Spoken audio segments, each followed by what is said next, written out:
He vingut a parlar amb tu per lo del vídeo que s'ha fet molt viral. Qui és el president actual de la Generalitat de Catalunya? Salvador... Ah, Salvador Dalí! No arribo a... Salvador és un gran pintor, un home... Es va fer molt famós aquest vídeo. He portat com unes preguntes per fer-te, és que les tinc apuntat, sobre el tema de l'habitatge i els transports públics. Què pensa fer vostè?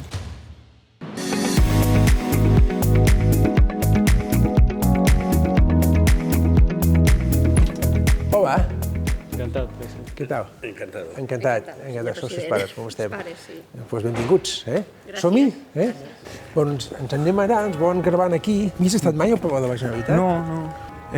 Com està vostè, president? Bé, estic ja bé. M'han dit que va estar com un temps de baixa. Sí, vaig estar 4 Aquest setmanes. gener. Doncs encantat, Carles. Encantat, igualment. Com estàs? Molt bé.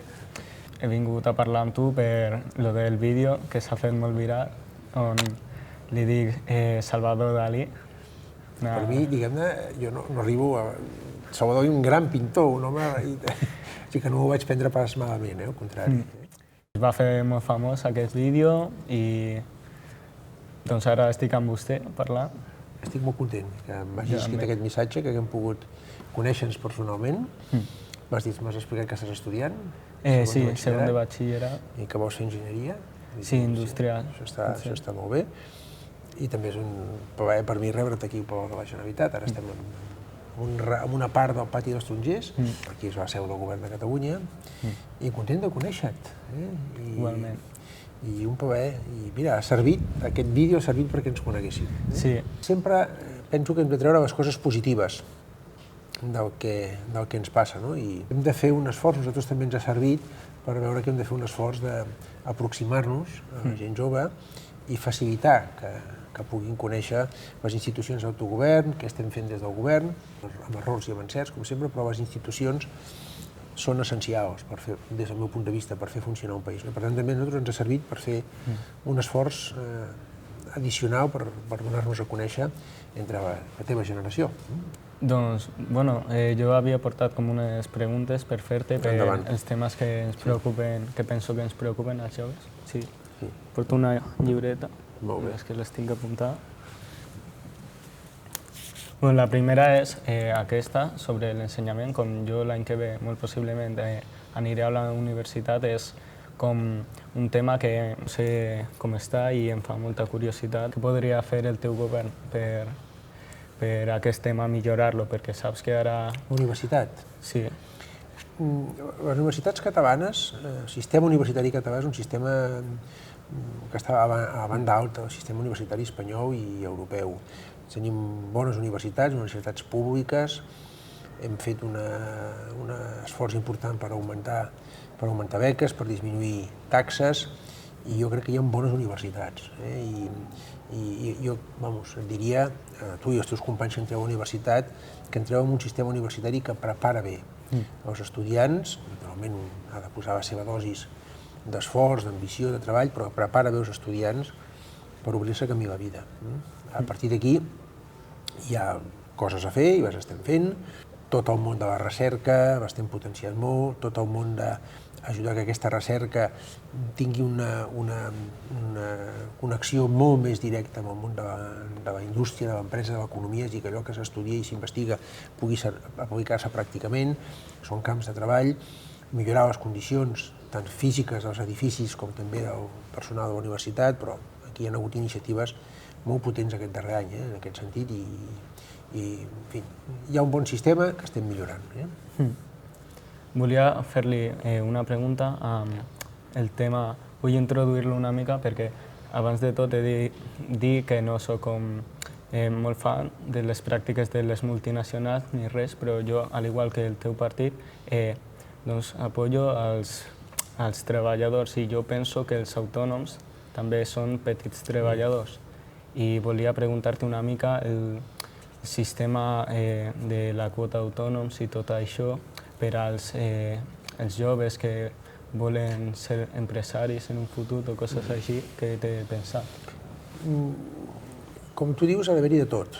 És a dir, un gran país necessita grans empreses, el món és un món obert i necessitem que empreses de fora vinguin aquí, com empreses grans d'aquí han d'anar fora, però també hi ha petites i mitjanes empreses i també hi ha autònoms.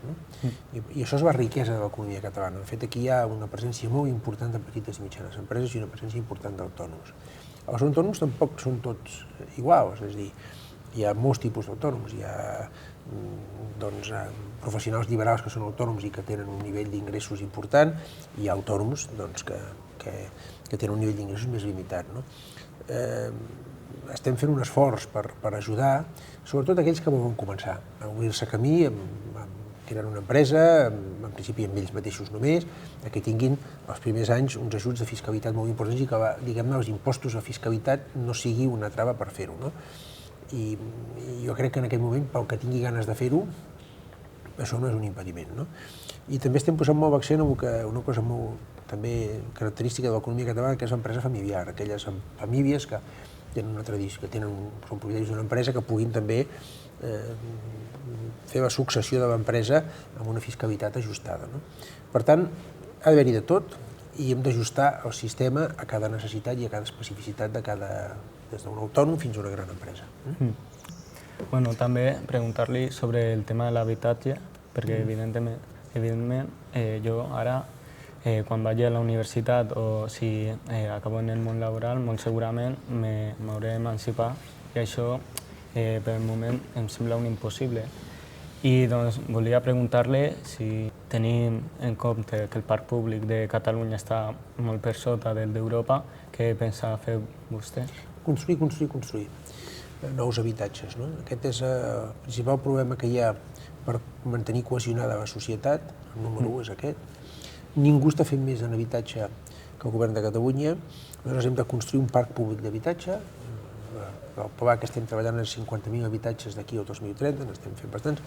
Aquesta mateixa setmana he començat signant 31 ajuntaments convenis per construir habitatges en els seus municipis de fins a 20, amb solars fins a 20 habitatges cada solar. Ho estem fent, diguem-ne, en el marc d'aquest pla de 50.000 habitatges. Per tant, construir un parc públic, posar molts més habitatges al mercat, per exemple, prohibint els pisos turístics a aquelles ciutats que ho vulguin fer, com per exemple Barcelona, que també vol dir que treus l'habitatge d'un ús no residencial i el poses al servei de les persones que volen viure en la ciutat, o en aquest cas a Barcelona o a altres ciutats que han decidit això, i aplicar la llei de la vivenda.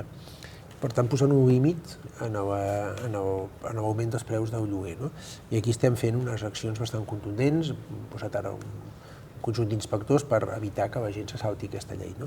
És la prioritat, o una de les prioritats més importants del govern de Catalunya. No es resoldrà això de forma immediata, si tu parles amb companys teus d'altres països d'Europa es troben amb el mateix, però sí que hem agafat un camí per resoldre aquest tema i, insisteixo, és una de les prioritats.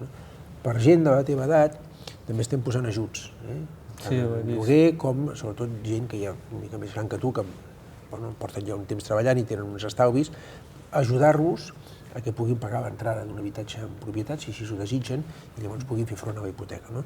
I seguirem fent més coses. Nosaltres, en aquest sentit, estem oberts a anar aplicant cada vegada mesures polítiques per deixar molt clar que l'habitatge és sobretot un dret i que prioritzem això, que és un dret i no empreses que vinguin a voler fer negoci amb rentabilitats importants. No és el sector per fer-ho, ni és el moment de fer-ho. Llavors, com a l'hora de construir aquests habitatges, com m'has dit, d'on treure els terrenys i tot això? Els terrenys moltes vegades són terrenys públics que han rebut, en aquest cas, els ajuntaments, a vegades la Generalitat també, però sobretot els ajuntaments, fruit de la normativa urbanística que fa que quan una persona desenvolupi un sector urbanístic hagi de fer unes cessions als ajuntaments. A vegades són terrenys que ja tenen els propis ajuntaments perquè els han adquirit o els han rebut, i si no, el que es fa és transformar sòl. Aquí també tenim un altre pla que es diu 214.000, que és permetre que llocs on no hi ha habitatge es pugui construir habitatge aplicant la normativa vigent que permet, amb unes cessions, a un lloc on no s'hi podia construir, que hi puguis construir amb la condició que una part important d'aquest habitatge sigui habitatge de protecció.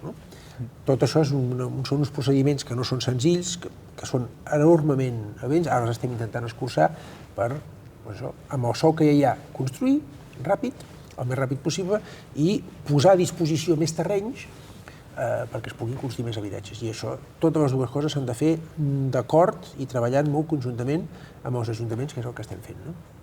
Vale. Et volia preguntar també dels transports públics, el servei de Rodalies, que ja saps com està. No funciona bé, però funcionarà bé. Tardarem una mica. Aquí estem fent 3 coses. Invertir en vies i en infraestructura. Estem fent, per exemple, els túnels del Garraf, un túnel de Rubí. Hi havia un endarreriment molt important. S'han comprat nous trens, 110, començaran a arribar a finals d'aquest any, principis de l'any que ve, i es aniran posant en servei progressivament, i canviar la governança. I hem creat una empresa que es diu rodavies.cat, amb gent d'aquí, que permet que les decisions es prenguin molt més properament, o amb molta més proximitat, al lloc on es presta el servei. Aquestes 3 coses de cop les estem fent i de forma progressiva anirem notant millores. Sé que el servei ara no està funcionant com Déu mana, com ha de funcionar. Vale, doncs aquestes eren les meves preguntes. Moltes gràcies. Què fas aquesta Setmana Santa? Descansaràs una mica o no? Sí, bueno, he d'estudiar, que tinc exàmens a la tornada. Quan tens exàmens? El 8 tinc 2 exàmens. Home, i us els posen just després? Sí. De què els tens? De Història d'Espanya i de Matemàtiques. I el dia 9 de Català. De català.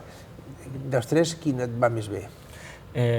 Matemàtiques. Matemàtiques, t'agraden les matemàtiques? Sí, soc més de números. Doncs molta sort i entre estudi i estudi, i en fi, descansa una mica també. Bona Setmana Santa. Que vagi molt bé, Carles. Igualment. Adéu, merci.